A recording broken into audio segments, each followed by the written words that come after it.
Assalamualaikum dan selamat sejahtera. Saya Dr. Intan Farhana Abdul Rani akan berkongsi dengan anda berkaitan dengan kapsul Nostrel. Ia adalah satu produk herba yang membantu mengatasi masalah resedung, asma dan juga masalah pernafasan. Jadi, bagaimana Nostrel boleh membantu anda? Bahan semula jadi tanpa steroid dan juga dadah. Merupakan herbal tradisional yang menggunakan bahan halia, kunyit, daun sirih, habatus sauda dan juga aloe vera.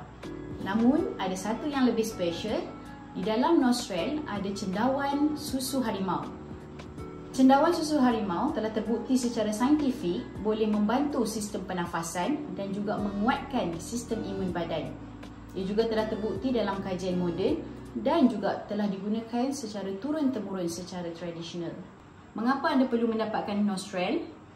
Ia membantu untuk menstabilkan sistem dalaman dan juga bukan sahaja membantu dari segi mengelakkan simptom tetapi membantu memulih dari dalam.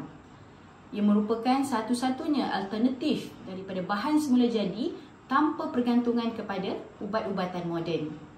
Nostrel sesuai untuk anda yang mengalami masalah resedung, nafas tidak selesa dan juga mengalami alahan.